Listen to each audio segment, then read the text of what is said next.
विद्यार्थी मित्रांनो, कसे आहात? टेन्शन मध्ये बरोबर.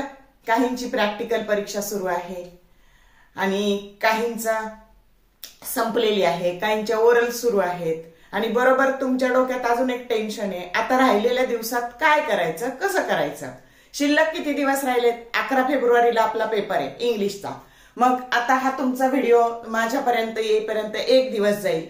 म्हणजे तुमच्या हातात 28, 29, 30, 31 हे 4 दिवस जानेवारीचे आणि तुम्हाला इंग्लिशचा 2 दिवस तरी अभ्यास करावा लागेल. म्हणजे 9 आणि 10 सोडले तर 8 दिवस, असे एकूण तुमच्या हातात आता 12 दिवस आहे. आणि ह्या राहिलेल्या 12 दिवसाचा व्यवस्थित युटिलायझेशन करून आपल्याला 0 to हिरो बनायचंय. की अगदी ज्यांचा काहीही अभ्यास झालेला नाहीये त्यांच्यासाठी पण हे उपयुक्त आहे आणि ज्यांचा झालाय त्यांना फिनिशिंग टच जो अभ्यासाला द्यायचा आहे त्याच्यासाठीच पण हा व्हिडिओ खूप उपयुक्त ठरणार आहे. तर शेवटपर्यंत व्हिडिओ व्यवस्थित बघा, फार तर हाय स्पीडला लावून बघा, पण बघा. तर मी दीपाली कुलकर्णी देशमुख माझ्या विंग्स ऑफ फिजिक्स या चॅनलमध्ये आपलं सगळ्यांचं मनपूर्वक स्वागत करते. आता बघा, माझा 30 वर्षाचा अध्यापनाचा अनुभव आहे आणि त्या 30 वर्षाच्या अनुभवातून मी हे सगळं तुमच्या पुढे मांडते आहे की जे तुम्हाला खूप उपयोगी ठरणार आहे. म्हणजे जसं तुम्हाला तुमच्याकडे विद्यार्थ्याकडे काय पाहिजे तर त्याच्याकडे जिद्द पाहिजे, चिकाटी पाहिजे, मेहनत करण्याची तयारी पाहिजे, स्वतःशी इमानदार त्याने असलं पाहिजे. हे जितकं तुमच्याकडून अपेक्षित आहे तसं तुम्हाला प्रेरणा आणि प्रोत्साहन देणारा, योग्य मार्गापर्यंत नेणारा हा शिक्षक किंवा मार्गदर्शक सुद्धा तुम्हाला हवा आहे. आणि म्हणून तुम्हाला काहीतरी मार्गदर्शन करावं, आपल्या एवढ्या सगळ्या अनुभवाचा या विद्यार्थ्यांना फायदा व्हावा या हेतूने मी अगदी तुम्हाला प्रॅक्टिकल प्लॅन देणार आहे. इथं कोणत्याही अवास्तव अपेक्षा तुमच्याकडून केलेल्या नाहीत. फक्त एकच अपेक्षा आहे, तुम्ही दिवसभरात 12 ते 13 तास अभ्यास करावा. बघा बाळांनो, 24 तासापैकी 6 तास जर झोप सोडली, 6 तास इतर कामांना सोडले तरी तुम्ही 12 तास अभ्यास करू शकता आणि यश मिळवू शकता. तर वेळ न घालवता आपण सुरू करूयात. आता बघा, पहिलं वाक्य लक्षात ठेवायचं, यू कॅन यू विल. तुम्ही जर ठरवलं तर तुम्हीच हे करू शकता आणि म्हणून नेहमी स्वतःचा मूलमंत्र ठेवायचा, you can you will. Today is the your opportunity to build the tomorrow you want. तुम्हाला जो उद्या घडवायचा आहे तो घडवण्यासाठी आज ही संधी आहे. 1 महिना अभ्यास करायचा आहे. आज तारीख आहे 27 आणि 27 तारखेला तुमचा बायोचा पेपर आहे. म्हणजे सगळं हार्डवर्क किती दिवस करायचंय? 1 महिना करायचंय.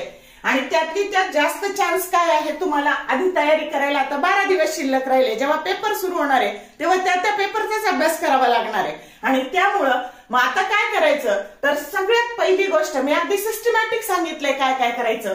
पहिलं करा, फिक्स युअर टाइम टेबल. तुमचं टाइम टेबल फिक्स करा. टाइम टेबल फिक्स करताना तुम्ही जर पहाटे अभ्यास करणारे असाल तर तुम्ही पहाटपासून सुरू करा. पण जर तुम्ही रात्री जागणारे असाल तर तुम्ही त्याच्यापासून सुरू करा. पण हे विषयासाठी तेवढा वेळ देणं आवश्यक आहे आणि म्हणून मग तुम्ही तुमच्यानुसार टायमिंग सेट करा. पण मी सब्जेक्ट वाईज हे दिलेलं आहे. मग आता बघा, सकाळी 6ला कितीही लेट उठलं तरी आपण 5:30ला उठू शकतो आणि म्हणून 6 ते 9 सकाळी 6 AM to 9 AM फिजिक्स करायचं. सकाळी फ्रेश मूड मध्ये, थोडासा सब्जेक्ट डिफिकल्ट आहे आणि म्हणून आधी फिजिक्स करायचं. मग 9 ते 10 रेस्ट घ्यायची. परत ह्या 3 तासात आहे ना बाळांनो, 1-1 तासाच्या मध्ये 5-5, 10-10 मिनिटाचा ब्रेक घ्यायचा. सलग कुणी बसू शकत नाही, मला माहितीये. आणि त्याच्यामुळे इथे पण मध्ये मध्ये थोडा ब्रेक घ्यायचा आणि 9 ते 10 कम्प्लिटली 1 तास रेस्ट घ्यायची. मग तुमचा ब्रेकफास्ट असेल, थोडंसं घरातली घरात फिरा, तर तुमच्या पद्धतीने 1 तास रेस्ट घ्या. मग परत 10 AM to 12 AM केमिस्ट्री करा. 12 ते 1 परत रेस्ट घ्या. त्यानंतर 1 PM to 3:30 PM मॅथ्स करा. परत 3:30 to 5 बघा 1.5 तास इथं रेस्ट घ्यायची. कारण तुम्ही मॅथ्स केलेलं आहे आणि डोक्याला नाही म्हणलं तरी थोडा त्रास होतो, हे पण डिफिकल्ट सब्जेक्ट असल्यामुळे 1.5 तास इथं रेस्ट घ्या. त्यानंतर परत 5 PM to 8 PM बायो करा. का बायो करा तर तुम्हाला इथे थोड्याशा डायग्राम्स असतात, थोडंसं मध्ये झोपून वाचलं तरी चालतं. म्हणून हा 5 ते 8 हा तुम्ही बायो करा. परत 8 ते 9 रेस्ट घ्या आणि 9 PM to 10:30 PM लँग्वेज करा. आलं का लक्षात? लँग्वेजला स्किप करू नका. बघा मोजा सगळे 12 तास झाले का. या पद्धतीने 12 तास अभ्यास करा. आता ज्यांना याच्यापेक्षा जास्त करायचं आहे तर तुम्ही अजूनही करू शकता, पण मिनिमम 12 तास अभ्यास आवश्यक आहे. मी अगदी वेळेनुसार आणि सब्जेक्ट नुसार तुम्हाला प्लॅनिंग दिलेलं आहे 12 दिवसाचं. मग आता बघा नंतर काय करायचं, एकदा टाइम टेबल फिक्स केलं की ते फॉलो करा. नुसतंच कागदावर ठेवू नका, आता ते फॉलो करा. त्याच्यानंतर fix your half chapters of each subject. आणि मग आता तुम्हाला सगळा अभ्यास करण्याची ही वेळ गेलेली आहे. आता तुम्ही निम्मे चॅप्टर, आता फॉर एक्झाम्पल फिजिक्सचे 16 आहेत ना, तर 8च सिलेक्ट करा. ते पण कसे सिलेक्ट करा, तर इझी आणि ज्याचं वेटेज जास्त आहे, तुम्हाला इझी वाटणारे, तुमची आवडते आणि ज्याचं वेटेज जास्त आहे असे 8 चॅप्टर सिलेक्ट करा. मग आता बघा fix your source for study. आता खूप मुलांना कळत नाही, आज एक पुस्तक वाचतात, उद्या टेक्स्ट बुक वाचतात, नंतर टार्गेटचं वाचतात, मग नवनीत वाचतात. तसं करायचं नाही. Fix your source for study. आणि माझ्या मते तुमच्या अभ्यासाचा सगळ्यात महत्वाचा सोर्स हे तुमचं टेक्स्ट बुक आहे. कारण तुम्ही जर नीट निरीक्षण केलं ना बाळांनो, तर टेक्स्ट बुक बाहेरचं सीईटीला पण काही येत नाही, बोर्डाला पण काही येत नाही. फिजिक्सचा जुन्या पीवायक्यूच्या, आता माझी पीवायक्यूची सिरीज आहे, त्याच्यात जर तुम्ही पाहिलं तर पुस्तकातले सॉल्व न्यूमेरिकल जसेच तसे बोर्डाला पडलेले आहेत. आणि म्हणून तुम्ही टेक्स्ट बुक बाहेरचं काहीच करू नका. केमिस्ट्री सगळं टेक्स्ट बुक मधलंच तुमच्या बोर्डाला पण पडलेलं आहे, सीईटीला पण पडलेलं आहे. म्हणून मी नेहमी म्हणते की टेक्स्ट बुक हीच तुमची भगवद्गीता आहे, तेच तुमचं कुराण आहे, तेच तुमचं बायबल आहे. तुमच्या सगळ्या प्रश्नांची उत्तरं तुम्हाला तुमच्या टेक्स्ट बुक मध्ये सापडणार आहेत.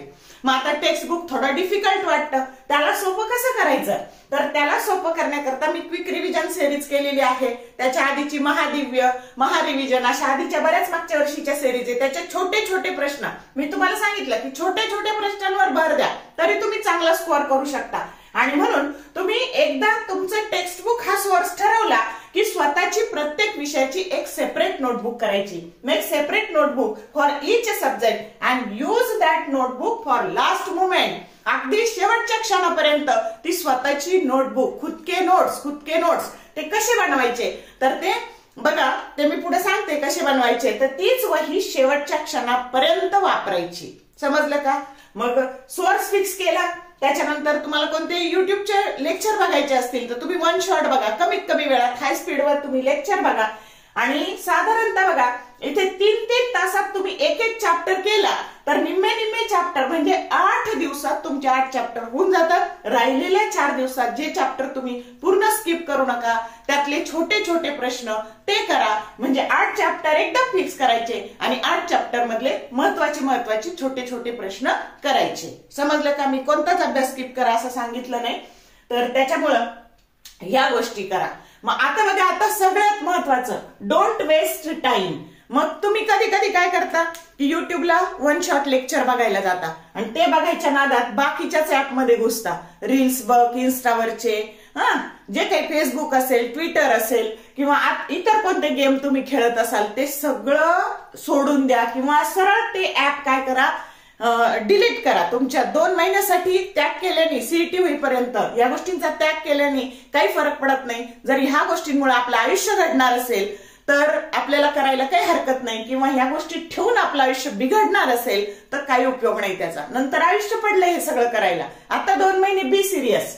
त्याच्यानंतर तुमच्या पेरेंट्सचा सपोर्ट खूप महत्वाचा आहे. तुम्हाला एक अभ्यासाला एक व्यवस्थित जागा, किंवा त्यांना सांगा की मी आता आई म्हणते हे जाऊन आण बाजारातून, ते आण. काही आणायचं नाही, तिला म्हणायचं मला स्पेस दे आणि स्वतःशी प्रामाणिक राहा बाळांनो. Be honest with your self. तुम्ही सगळ्या जगाला फसवू शकता पण स्वतःला तुम्ही फसवू शकत नाही. स्वतःशी प्रामाणिक राहून अभ्यास करा. बघा मी मगाशी सांगितलं, जिद्द, चिकाटी, मेहनत आणि इमानदारी, स्वतःशी इमानदार राहा. तर हे सगळं यश मिळवायला ह्या सगळ्या आवश्यक बाबी आहेत. एका रात्रीत काहीच घडत नसतं. समजलं का? कॉप्याच्या भरोशावर राहू नका. यावेळेस कॅमेरे बसवणार आहेत वर्गांमध्ये, बोर्ड, त्याच्यामुळं कॉप्याने आपल्याला यश मिळवायचंच नाहीये. त्याच्यानंतर अभ्यास करताना आपण महत्वाची चूक काय करतो, 10 वेळा वाचतो आणि रिकॉल करत नाही किंवा रिराईट करत नाही. तुम्ही 2च वेळा वाचा, 10 वेळा रिकॉल करा आणि 10 वेळा लिहून काढा. मग त्या केमिस्ट्रीच्या नेम रिॲक्शन असो, मॅथचे फॉर्म्युले असतो, फिजिक्सचे फॉर्म्युले असतो, बायोच्या डायग्राम असो, त्या सगळ्यांची नीट प्रॅक्टिस करा. समजलं का? अभ्यासासाठी R³ ची स्ट्रॅटेजी वापरा. What is the R³? Read 2 times, recall 10 times and rewrite 10 times. जेव्हा तुम्ही लिहून लिहून लिहून प्रॅक्टिस करता त्यावेळेस तुमचा कॉन्फिडन्स वाढतो, वेळ कमी लागतो आणि हे सगळं अभ्यासाचं प्रॉपर टेक्निक आहे. टाइम सेव्हिंग टेक्निक आणि कॉन्फिडन्स देणारं हे टेक्निक आहे अभ्यासाचं. समजलं का? त्याच्यानंतर डोंट अटेंड फंक्शन्स. किती जवळचं लग्न असू द्या, फंक्शन अटेंड करू नका, कोणतेच नाही. तर तिथं पण आपला खूप वेळ जातो. आपला आता एक क्षण आणि क्षण महत्वाचा आहे. मग आधी अभ्यास केलेल्यांनी पण हे वापरा आणि न केलेल्यांनी पण वापरा. सगळ्यांना ह्या स्ट्रॅटेजीचा फायदा होणार आहे. त्याच्यानंतर focus on most important questions. म्हणजे बोर्डाचे जे PYQ आहेत ते बघा आणि त्याच्यावरच्या प्रश्नांवर रिपीट झालेत बघा, बरेचसे प्रश्न रिपीट होतात, तर त्याच्यावर तुम्ही भर द्या. 21ला परीक्षा झाली नव्हती, 22च्या 2 क्वेश्चन पेपर, 23च्या 2 क्वेश्चन पेपर आणि 24च्या 2 क्वेश्चन पेपर, म्हणजे जुलै आणि मार्च किंवा फेब्रुवारी, अशा 6-7 क्वेश्चन पेपरचा नीट स्टडी करा. म्हणजे तुम्हाला प्रश्न त्या चॅप्टरवर प्रश्न कसे विचारले जातात हे कळेल आणि त्यानुसार त्या चॅप्टरवर भर द्या.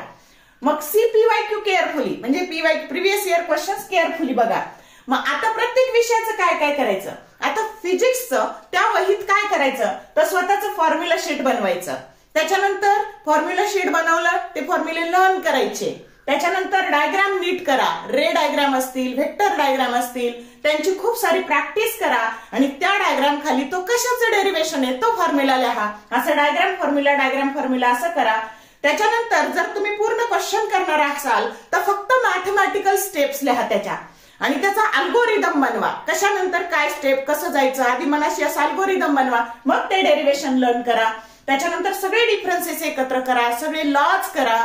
समजलं का? 4 मार्काचे प्रश्न कॅटेगरी करा त्याची. 4 मार्काचे 7-8च प्रश्न आहे ते करा, म्हणजे तुम्हाला डी सेक्शनला ते उपयोगी येईल. न्यूमरिकलची भीती वाटत असेल तर त्यालाही मी पर्याय सांगितलाय. विदाउट न्यूमरिकल 58 मार्काचा पेपर सोडवता येतो फिजिक्सचा. तर त्या न्यूमरिकलचं सध्या टेन्शन घेऊ नका, पण तुमचा तोटा असा आहे बाळांनो, आता जर तुम्ही फॉर्म्युले केले तर तुम्हाला सीईटीला त्या फॉर्म्युलांचा उपयोग होणार आहे आणि म्हणून आता थोडासा वेळ जाईल तुमचा, पण तुम्हाला सीईटीला पण त्याचा फायदा होईल आणि स्टेट बोर्डला पण फायदा होईल. मग नंतर जर करायचं तर मग आधीच का नाही करायचं. म्हणून शक्यतो न्यूमरिकल स्किप करण्याचा मनात आणू नका. आणि आपली ही जी स्वतःची वही आहे ना बाळांनो, तर त्याच्यामध्ये सॉल्व न्यूमरिकल जो फॉर्म्युला केला त्याचं पुस्तकातलं सॉल्व न्यूमरिकल आणि मागे असलेलं अनसॉल्व न्यूमरिकल असं एकत्रित येऊ द्या सगळं तुमच्या वहीत. आणि अनसॉल्व न्यूमरिकल एक्सरसाइज मधले जे अनसॉल्व न्यूमरिकल आहेत त्याची खूप भीती वाटते तुम्हाला, मग ती जर भीती तुमची काढून टाकायची असेल तर तुम्ही काय करा, जे अवघड आहे त्याला आत्ताच फुली मारा, त्याच्याकडे परत पाहायचं नाही. म्हणजे शेवटपर्यंत आपल्याला अभ्यासाला आपली वही आलं का लक्षात.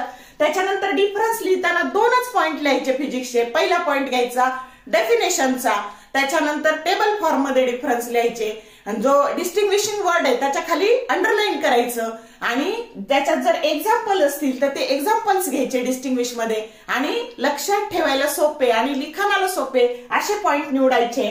म्हणजे तुम्ही तुमचे डिफरन्स येतील फिजिक्सचे तर त्याच्यात 3 पॉइंट घ्या, म्हणजे एखादा विसरला तर एक एक्स्ट्रा आणि तेच शेवटपर्यंत तेच 3 करायचे. आलं का लक्षात. म्हणजे इथं तुम्हाला सिलेक्शन करायला आता वाव आहे. स्वतःच्या वहीत तेच वाचत गेल्याने तुमचं चांगलं लर्न होतं. तुम्ही आज 2-3 ह्या पुस्तकातून करता, उद्या 2-3 त्या पुस्तकातून करता आणि काहीच नीट लक्षात राहत नाही.